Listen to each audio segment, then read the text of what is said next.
বিরতি শেষে কাজে ফিরেছেন তমা মির্জা। মুক্তি পেল মিউজিক্যাল ফিল্ম মানুষ মিলে মন মেলে না।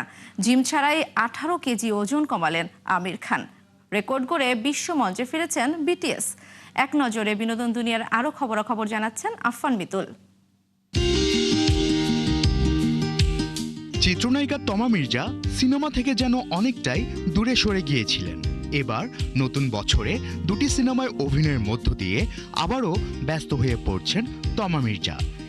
এবার নতুন দুই পরিচালক, নতুন প্রযোজনা প্রতিষ্ঠান এবং নতুন সহশিল্পীর সঙ্গে কাজ করতে যাচ্ছেন এই নায়িকা। নতুন বছরে যে দুটি সিনেমায় তমা মির্জাকে দেখা যাবে তার একটি হচ্ছে গোলাম সোহরাব দোদুল পরিচালিত জলযুদ্ধ। এই সিনেমায় তমা মির্জার বিপরীতে অভিনয় করবেন অভিনেতা মোশাররফ করিম, অন্যটির পরিচালক হাসান মোরশেদ। তবে এখনই সিনেমার নাম প্রকাশ করতে চান না নির্মাতা। আপনার মাইয়া দেওয়ার জন্য মানুষে বসে রইছে তো। নতুন বছরে মুক্তি পেল মিউজিক্যাল ফিল্ম মানুষ মিলে মন মিলে না।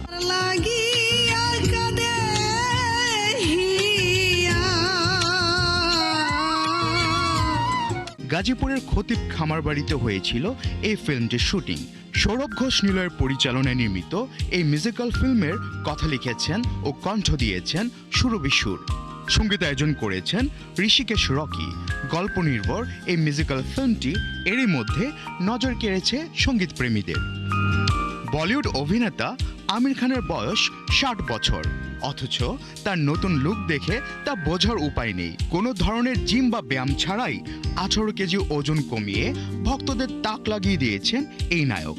এই বদল নিয়ে বেশ আলোচনা চলছে নেট দুনিয়ায়। তবে এই পরিবর্তনের নেপথ্যে শরীর চর্চা নয়, বরং কাজ করেছে তার বিশেষ খাদ্যাভ্যাস।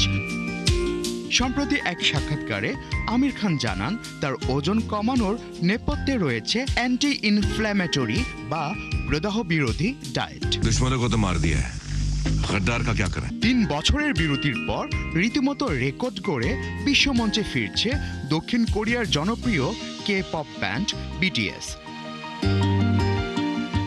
দলটি ঘোষণা দিয়েছে এ যাবৎকালের সবচেয়ে বড় কে পপ ট্যুরে যাচ্ছে তারা। চলতি বছরের এপ্রিল থেকে শুরু হয়ে এই ট্যুর চলবে আগামী বছরের মার্চ পর্যন্ত। বিশ্বের 34টি শহরে মোট 79টি কনসার্ট করবে বিটিএস।